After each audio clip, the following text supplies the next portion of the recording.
Welcome to the Real Film Nerds Podcast.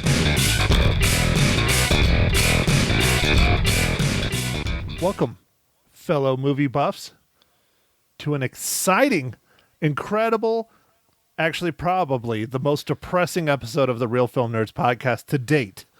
Episode number 216, The Father. With me as always, not my father, my good buddy, Mysterious Mike Talent. Hey everybody, how you doing? You like that big pause there, Mike? Yeah, what was the pause for, man? I don't know, it just felt like it. Why not? Okay, cool. All right. Well, this is a this was kind of a hard movie to watch, but hey, let's talk about it, man. Well, I wanted to do, like I always do, I know you're the same. We've talked about it multiple times now as the Academy Awards come around. This is an Academy Award nominee. I understand why. But we're trying to knock as many as we can out before the Oscars. And this is one both of us really wanted to see, mostly because of Anthony Hopkins and the praise it's getting, especially on the old Rotten Tomatoes. So, episode 215, The Father. Mike, go ahead and give us the rundown. I'm sure it'll be quick because it's like 5 people in this movie. Yeah, like Matt said, yep.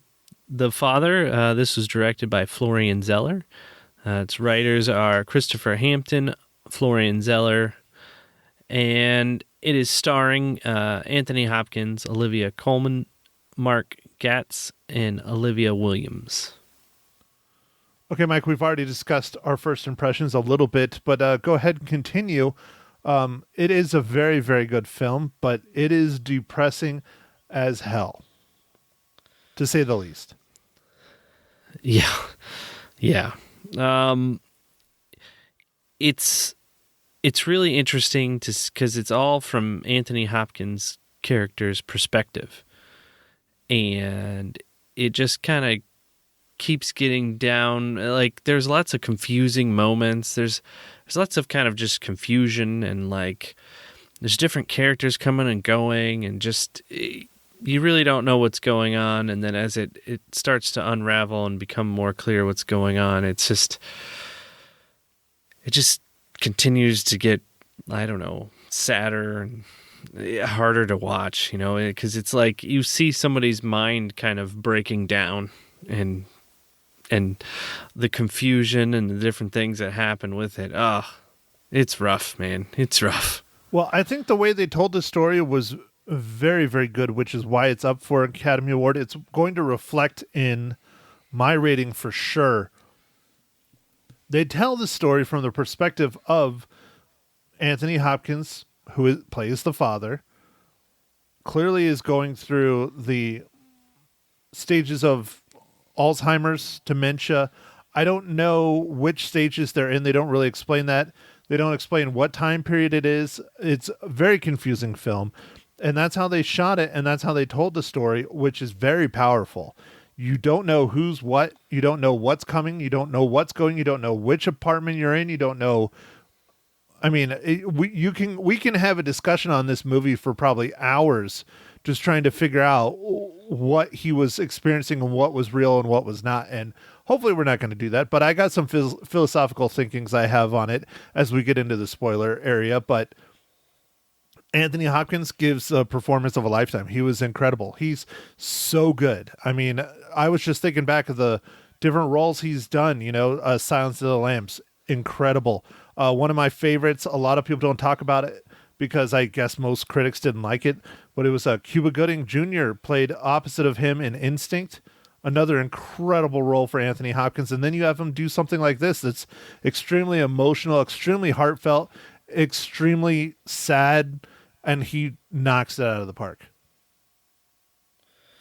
Oh yeah, man. It is shot all over the place, Matt. You're right. You don't know what's going on. You don't know who's coming or going, and you can't quite figure out if the characters are actually who they say they are or if they're not. It's quite disturbing.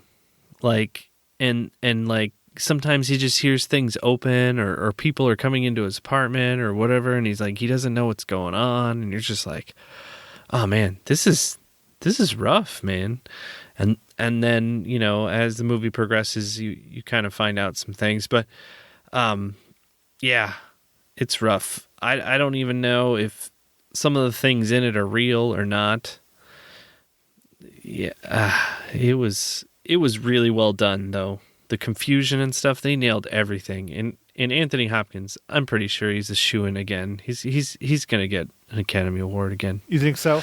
I don't know, man. Oh, yeah. I really, really liked Riz Ahmed. I talked about it on the radio this morning. I really liked Riz Ahmed in Sound of Music.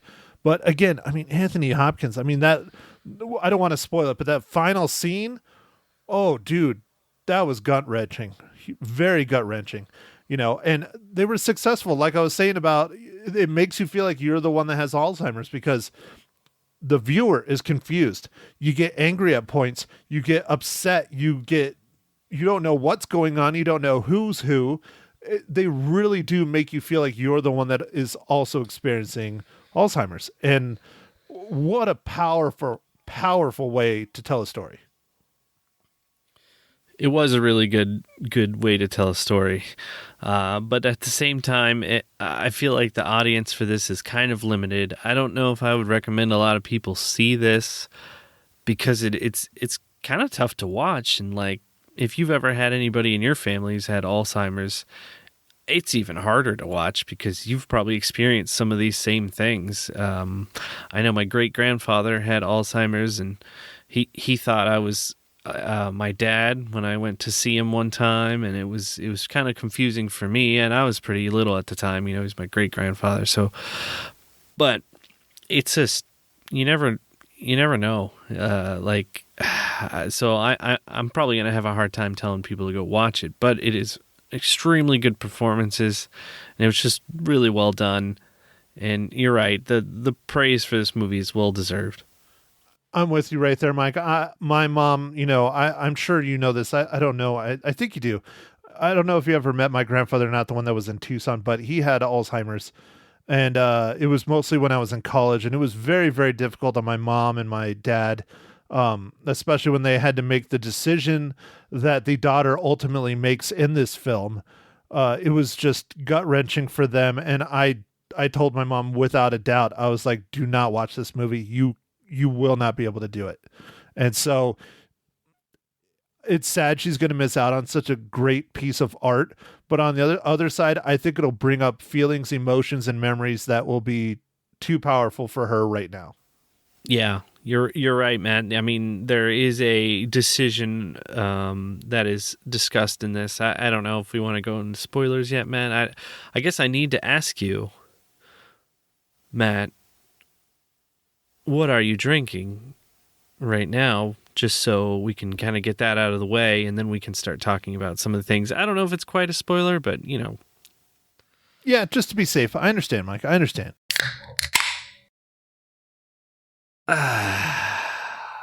Mike, I'm drinking a beer that I'm actually not a real fan of, and I paid a lot of money for it. I don't know if you've had it. They might have come into existence after you. I'm not sure after you were in Arizona, but the Grand Canyon Brewing Company's Sunset Amber Ale.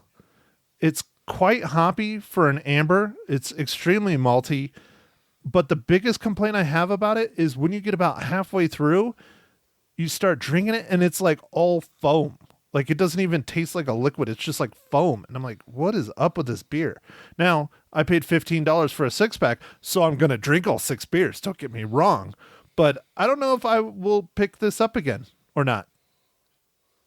Oh man, 15 for a 6-pack. That's a little bit steep, Matt.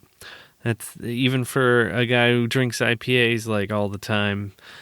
I try to keep it a little less than that, you know. 15's a little high. Well, Mike, I'm a baller now, so you know I got to get a quality brew. No, I was just trying to get something that I haven't had, and I wanted to talk about and be a little different. So, you know, speaking of Mr. IPA, how's your IPA today, Mike? Well, you know, Matt, today I'm not drinking an IPA. I have a lager. It was a BOGO, you know, buy one, get one. And it is the Landshark. Nice. So it's just a kind of simple drinking one, you know, a lot like Coronas or whatever. So, yeah. I know you love your Land Sharks. I personally am not a big fan, but it's an okay beer. It's all right. It's all right. So, okay, this is an easy one. I was an idiot and didn't realize it was an easy one, and you pointed that out before we hopped on the record button.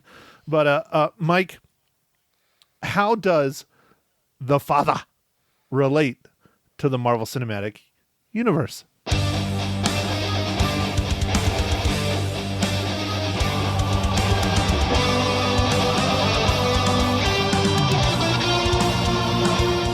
Well, man, you're right. You thought it was going to be a hard one. There's hardly anybody in this, and I don't think it took a large staff to make this movie. But Matt, Anthony Hopkins plays Odin in Thor and Thor Ragnarok. Come on, man. I know I'm a slacker. I apologize, Mike. I should have known better.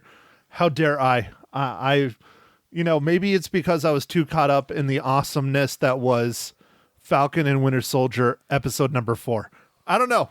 Maybe that's what it was. Oh, I think you were just crushing on Chris Hemsworth's body that you were distracted by that you couldn't even watch the rest of the characters. When Thor is on the screen, that's all you can look at. Well, I'm with you on that, Mike, but I am definitely more akin to Fat Thor, Bro Thor. That's definitely more my style. Thor, yeah. Yeah. Oh, yeah. That was pretty fun. The Fat Thor was pretty fun. But I mean, yeah, definitely, Chris Hemsworth is rock hard abs. Now, Mike is, with your attention to detail and a desire to see the flaccid penis in films, what if Chris Hemsworth, did that? Would that just be like the movie you have to rush out and go see? Oh, absolutely, man. Yeah, I think that would be a great piece of art.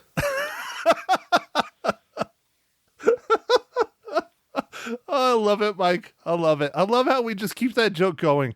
We have a lot of jokes that just have gone on for years. Oh, anyways. Yes, for our listeners who might be newer to the podcast, we talked about Game of Thrones season 1 many episodes ago, and I talked about how I really liked it, but I was a little bit distracted by all the flaccid penises in it. And, shortly after that, they changed Game of Thrones. I don't know. I guess there was a lot of criticism. I don't know. I remember there was an episode of South Park where they made fun of it. But, so that's kind of where that comes from for our newer listeners. So which one was your favorite? Was it Hodor? Because, I mean, that boy's packing. Yeah, I actually went for Halloween one year as Hodor. Just from the waist down, though, right? Well, Matt, you would have to look at the pictures. You sent me the pictures, Mike, and I have to say I'm still disgusted, and I have put them openly on the internet. So anybody wants that, just email me, matt@realfilmnerds.com. Nice. Good stuff, Matt. Good stuff. I know, I'm terrible. Moving on. Okay, all right. Well, enough with the flaccid penis. All right, Mike, so we're in our spoiler section. I will let you take the lead. So, Matt, with this, there's some kind of references to, like, a sister or, well, yeah, like his daughter or, Olivia's, like, sister, and it's not clear what happened, but it seems like something traumatic happened to in the family, but we only see one little glimpse of somebody in a hospital bed, and I'm not exactly sure if it's real or not real. And like Anne, Anthony Hopkins' daughter in the movie, doesn't really, she kind of looks at him like disgusted when he brings it up, like a few times. So I'm not sure what happened, or what. It seems like it's some sensitive subject, and it's like that just adds to some of the confusion in the movie and stuff. You're like, is there really a daughter? Like, what is going on? Like, it's just like there's a lot of things that just keep happening, and like he keeps losing his watch, but it's not really lost. It's like he just puts it somewhere and forgets about it, and it kind of highlights how he's having problems remembering things, and then it almost even talks about some of the things like, I guess, there's periods of very like clear memories of like, oh yeah, I remember that she told me that she was going to do this and that. And then there's lots of other times where characters are repeating back the same things to him, and he's like, "What are you talking about? I don't understand." And just so much stuff, man. So about the second daughter, that's a good one to touch on, because I do believe there was a second daughter, because his daughter who he's living with also mentions her, and they talk about the accident. They never say what it was. And then you later on see her in a hospital bed. My question is I didn't catch it. I might need to rewatch it. But I was wondering if the caretaker that came in, Laura, was actually the same character that was in the hospital bed. Oh, I'm not sure, man. I would have to probably rewatch it as well, because it's a very quick scene in the hospital bed. You just kind of see somebody looking over, and then it's just over. You know, like it's very quick. Yeah, and clearly the family's trying to keep Anthony Hopkins' character from remembering it in a way, because whatever it was clearly extremely traumatic to everyone, and he's already having a hard enough time as it is.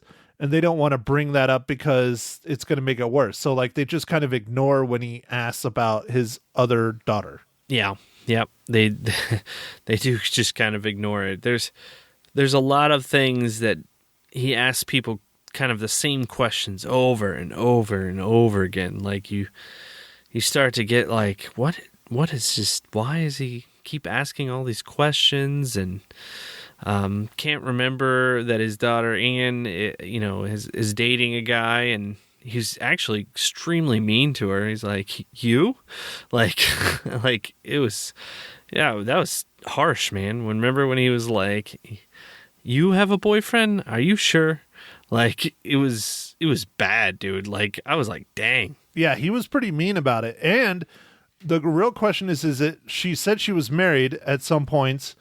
And it was the husband, and then it wasn't the husband, it was the boyfriend. I mean, it gets really, really confusing. So I have some theories on this.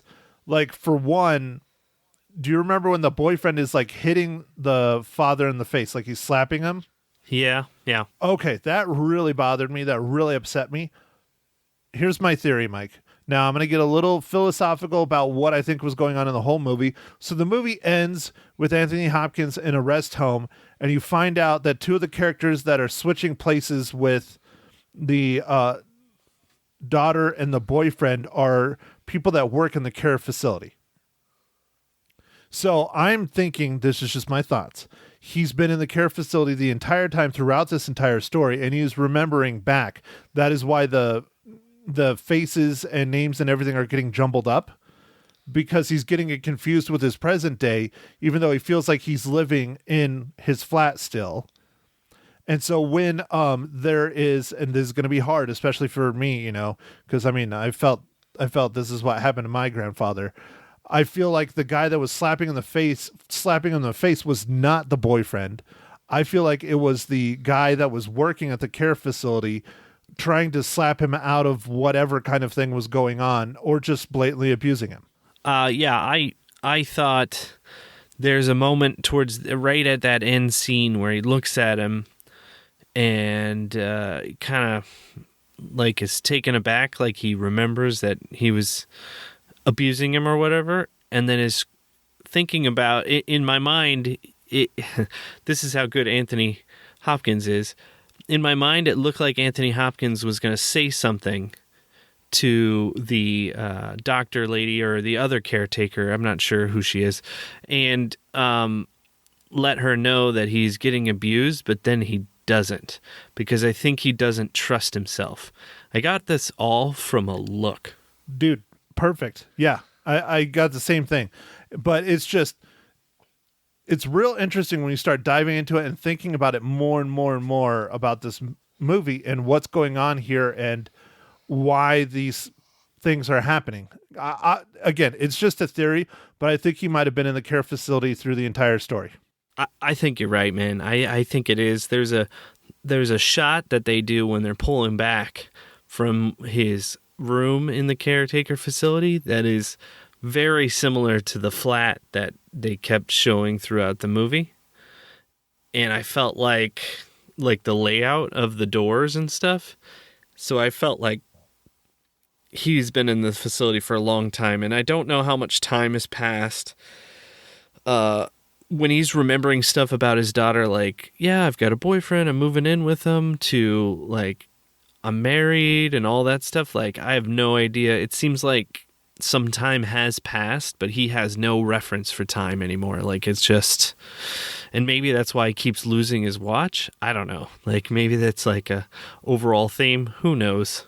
Right, because even at like you see him get put in the facility and they're talking about, and she's like, do you like it? Do you like the park?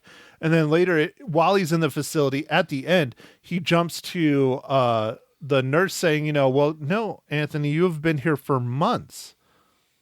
And so then it's, he's like, well, I just got here. No, you've been here for months. So that's why I think you're onto something there, Mike, that it might be even up to years that he's been in this facility. Yeah, it might have been. It was so rough to watch, man. And then when he's just kind of breaking down at the end, oh man, it was hard. That was one of the best parts as an actor for Anthony Hopkins, but that was literally one of the most difficult parts to watch, because that's like that thing, they mention it in lots of war movies mostly, but whenever even the strongest man in the world that can put up with the most BS and sit there and face, a machine gun firing at him, when he's lying there dying, what does he always call out for? He always calls out for his mother. And that was kind of what I saw with Anthony Hopkins in that moment. Yeah, it was eerie, man. It was eerie to watch, and it was like, yeah. I know, man. It's tough. It's real tough, especially to talk about too. So, all right, well, let's do this, Mike. Next week, we're going to continue our attempt at watching a bunch of Academy Award nominated films. Mike, do you want to talk a little bit about our film, Promising Young Woman? Sure, Matt. I'll break that down.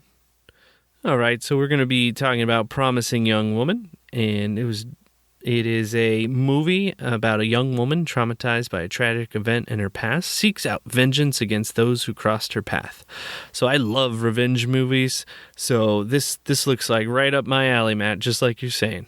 Yeah, I figured it's probably your perfect film, except for, I don't know how violent it's going to get, but the trailer looks pretty brutal. So I think you'll probably enjoy watching and reviewing this one, Mike. So yeah, and beyond that, I don't know if we're going to get to too many more Oscar Best Picture films by the time the Oscars come out, because they're later this month, right? They're at the end of the month. I think they're right around the corner, man. Yeah, so I don't know. I have my thoughts on what'll win. It wasn't a great year for movies. It was a very difficult year for movies. I'm surprised they're even going to have an Academy Awards, but hey, more power to them for doing it. So honestly, as much as I love The Father and as much as I've loved the other ones I've watched, like The Trial of the Chicago 7 and Judas and the Black Messiah and what's the other one? Mank. As much as I loved all those films, I still have to say my film of the year so far, and again, we haven't watched all of them yet, Sound of Metal, man. I really liked Sound of Metal. That was a really good movie. Sound of Metal was really good, man. And what a different concept, and it was well done. So I hope it continues to get some more praise, and I don't know if it's going to win Best Picture, man. I think it's kind of up in the air, man. It's such a weird year. Who knows? Honestly, who knows? But yeah, I haven't watched Promising Young Woman yet. That might put me on my ass. It might be really good. I don't know. I haven't seen Minari yet. I want to watch that. That looks really good. No Man's Land was good. I enjoyed it, but I don't think it's movie of the year. I'll put it this way. If the Best Supporting Actor doesn't go to the guy in Sound of Metal, I'm going to be upset because he earned it. He killed it in that film. Yeah, he did kill it. Matt, I just said I think Anthony Hopkins is going to get it again. Sorry, man. So Anthony Hopkins for Best Actor, Best Supporting will be the dude from Sound of Metal. I probably Frances McDermott will probably win for Best Supporting Actress because it's just Frances McDermott. Yeah, and she kind of got snubbed in 3 Billboards. So I thought she won for 3 Billboards. Oh no, that was Fargo. She won for, right? yeah, I I think she won in 3 Fargo. Billboards, I don't think she won for 3 Billboards, man. Remember 3 Billboards kind of got pooped on. Yeah, it got the shaft because and that there was a good movie. That was a really good movie.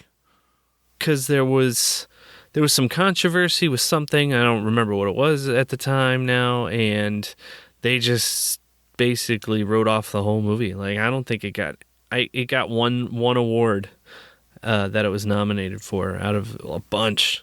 So, Matt, the Academy Awards is Sunday, April 25th, and it's the 93rd Academy Awards. Okay, so we got a couple weeks. Okay, but still, I mean, we'll have Promising Young Woman, and we might be able to get one more in. I don't know if I want to pay another $20 to watch another movie, but I don't know. Maybe. We'll discuss it. If something comes out of the theater, Matt, that you're interested in, maybe we go do that. I don't know. I really like going to the theater to watch Nobody. That was a blast. I think there's going to be some more movies coming out. We're starting to approach what used to be the summer season, so I think they're going to start releasing some more stuff. Vaccines are flowing. I don't know. FF9, baby. FF9. Oh, you mean Fast and the Furious? No, I think it's just called F9. No, it's FF9. like the keyboard. I'm going with FF. Yeah. You just ready to see Vin Diesel in it one more time. My question is, what the hell can they do? Like, what can they do? They've done everything with a car. They've dropped them out of airplanes. They've jumped them over other cars. They've jumped them over like what is left? Like, they went through mountains. Like, what is left, Mike? Tell me, what is left? Cars in space? If they do that, I'm sold. Maybe they'll hold on to that for 10. Yeah, cars in space. That sounds good. You're right. They've already done submarines. There's been drones. I mean, I guess we're just going to have to wait and find out, man. It's going to be an amazing movie, I'm sure. Lots of very good dialogue and wonderful acting. Best Picture nominee, 2022. By far. I'm calling it right now. Okay, well, you heard it here, folks. So if I gotta remember that because I'm gonna remind you next year. Okay. Are you gonna get the Ultra box set when they're done with all of them? Do you think they're gonna go all the way to Fast and Furious 10, or are they stopping with 9? Matt, if the movies keep making $1 billion, they'll be keep making them. Like, there's pretty much if people keep going, they're going to keep making them. And they continue to do really well. It'll be interesting to see how this one does post-pandemic or in pandemic. I don't know. I guess we can't say we're post, right? Like, I don't know. Will we ever be post? We're still hip deep in it. You know, I don't know. I mean, from all accounts, people say, you know, we're going to be living with this for the rest of our lives. So we'll see. Who knows? Okay. Well, post, I guess we can say post the theater closing era. I don't know, man, because yeah, but Godzilla and Kong is still killing it in the theaters. It's actually doing well. Like, it's kind of weird, man. I don't know. I know you liked it a lot, but it's kind of weird that that's the movie that's saving the box office. Dude, it's because it's mindless fun. It's two giant beasts beating the living shit out of each other. Spoilers. With a robot Godzilla that came in Mechagodzilla. All right. Well, you can tell his passion, everyone. Matt liked that movie. It was fun. Not. It was just dumb fun. I like fun. That movie to me was not that fun. So, hey, whatever. That's okay. Lots of people are having fun with it, I think. And, you know, it's good for Eleven's career, you know? So she's not just 11. Dude, that shit's still weird, man. That shit is still weird to me to see her becoming like an adult. Like, that's weird. It really makes me feel old. people grow up, man. Like, when do you think the original Stranger Things was actually shot? I don't know. It's probably like 7 years ago. COVID-19 -8. Oh, is that how we date everything based on where the day, like COVID +2? Right. So instead of it being like AD or BC, we're now going to have C19. C19 plus? Yeah. C19 plus or minus. Yep. All right. I kind of like that, although that would be kind of strange. Yeah, that was in the C19 minuses, man. Like, that was way, way back. C19 -300. Oh, you mean the 1700s? No.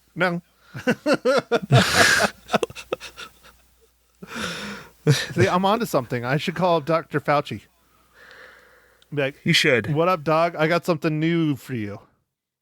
I'm sure he would embrace your new ideas. Yeah, I got him on speed dial on my phone. You know, he's my boy. He's my dog. Yeah, you got a Zoom number. Yep. I'm like, what up, Fauch? That's what I call him. He calls me M Sizzle. Nice. Yeah, I'm just getting silly now. You are getting silly. All right. Well, I guess in the interest of all that, I guess we'll let our listeners go. But thanks for listening, Matt. Do we have any more giveaways we coming cannot up? let our listeners go, Mike. You have not given your reels, and neither have I. Oh yeah. No, we can't let them go. Let's No. reel it up. Let's reel it back in, Mike. Okay, go. How many reels for the father? I'm going to give this one 4 reels. It was really good. It was hard to watch, though, and I feel like it's hard for me to tell people to go watch this, but it is a really good movie, and I want to let everyone know that if you're up for it, it is a great movie and interesting and leaves you questioning all kinds of things. Well, Mike, I give it 4 out of 5 reels for pretty much the same thing. I would have given it 4.5, except for it was just so hard to watch. It's a very good movie, but good God, man, it's difficult. Yeah. Okay, so now you can end the podcast. Since I caught us that we didn't do our reels. Man, I really got us off on a tangent, didn't I? I think you might have contributed a little bit, but it doesn't matter. We had fun. We did have fun, and sorry about that, everybody. But Matt, do we have any giveaways coming up? That's what I was about to ask. We have one coming up, but I haven't heard anything about it yet. So probably the week of the Academy Awards, I think, is probably when we're doing it, I think. All right. Well, everyone, catch us next week for Promising Young Woman. And then, go out there and stream as many movies as you can. Or watch them at the theater if you feel comfortable. And thanks for listening. Catch us on the socials, Facebook, Instagram, Twitter. I guess that's it, man. So have a good week. Thank you for listening to The Real Film Nerds. Now don't forget to follow us on Facebook, Twitter, and Instagram at Real Film Nerds. Now go out and catch a movie.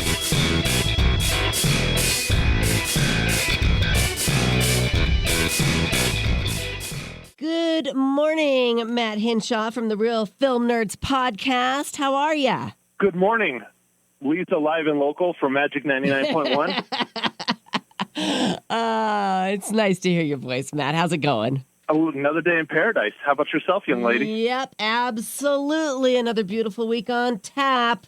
Not really movie watching weather we're having, is it? No, it is not. It is go and play outside and golf and ride your bikes and kayak and Yes. canoe and do whatever. And play pickleball. I'll stay away from the pickleballing. That's how people get hurt. You're so funny. All right. I know you watched The Father this past weekend. I'm dying to hear your thoughts. Yes, ma'am. My co-host and I are quickly trying to get in all the Best Picture nominations for the Academy Awards, which are right around the corner. And this is one that we missed, and we paid, the really high fee to rent it online and watch it. And that is The Father, starring Anthony Hopkins and Olivia Colman. And I have to say, this is a film that is not for the faint of heart, that's for sure. Right. It is very, very, very good, but I don't know if I'll ever watch it again because I had a very hard time watching it the first time. Yeah. Part of that is because I've lost, grandparents to Alzheimer's. And so if you've experienced Alzheimer's personally in your life, it is going to be a very difficult watch. Right. But it was done really well. It is very unique how they told the story. It is a completely different way of, presenting a story like this. It is extremely confusing. They change the characters on you, and that's all to make the viewer feel like they have Alzheimer's themselves. Oh, my gosh. So do you think that it kind of gave you a different perspective? Yes, because it instead of like sitting there and being like, oh, you just don't remember, it's not so much that Anthony Hopkins' character cannot remember. It's more like his life is being fast-forwarded through and jumped around, and it's more like it's not in the sequence. So it's not so much that he doesn't remember things. I mean, yes, of course, he doesn't remember things, but to him, it's presented as it's jumping around. He can't recognize his daughter, and they do that on purpose. They bring her in as, a different actress at a few times throughout the film. His son-in-law comes in as a different actor a few times, and it's just very startling and confusing, and they succeeded at it. Wow. Okay. See, I have had people with Alzheimer's in my life, and so I'm on the fence. I hear it's a really great movie, but like you said, it's a hard watch. It's a very hard watch. It's a very sad watch, but it is well worth it. But it's, again, I mean, if you make it about halfway through it and have to turn it off, I fully understand. I fought through all the way to the end. It was worth it. Anthony Hopkins, again, delivers an incredible performance, one of the best of his career. He is just so, varied on the films he's done and the different levels he can do, and this is just another side of him. Yeah, for sure. I mean, that he's one of the reasons I want to watch it for sure. How many reels are you going to give it? I give it 4 out of 5. 4 out of 5. Okay, very good. And yep. Yeah, Rotten Tomatoes gave it a 98%, Metacritic 88, and IMDb 8.3 out of 10. And do you think Anthony Hopkins is going to walk away with the Best Actor Academy Award? I wouldn't be surprised, but he's up against a lot of competition. I haven't gotten to see, like I said, all the Best Picture nominees yet. I've seen a lot of them. Right. But I would put him definitely at the top. Yeah. Him and Riz Ahmed, who played the main character in Sound of Metal, those two are probably towards the top for me. Right. I think I agree with you on that. I saw that movie. All right, very good. What are you going to watch this week? Well, we're going to keep going with our Best Picture nominee catch-up, and we're going to try and watch Promising Young Woman. Okay, I have seen this movie. I'll be anxious to see what you think about it. Interesting. Yeah. Well, I'm interested to hear what you thought about it, because I've watched the trailer, and I'm like, that is not what I thought this movie was going to be. Yeah. Wait till you see it, and we'll chat about it next week. What do you think? Sounds great. Right. I'm so looking forward to it. All right, I can't wait. Text me after you've watched it, all right? I want to know. Yes, ma'am. I will. Okay, all right. Matt Hinshaw, check out his podcast. It's called The Real Film Nerds. Appreciate you spending time with me this morning. I always enjoy spending time with you, Lisa, even if it's not in person. I'm sorry. That's okay. We'll catch you next week. Have a great one. You too.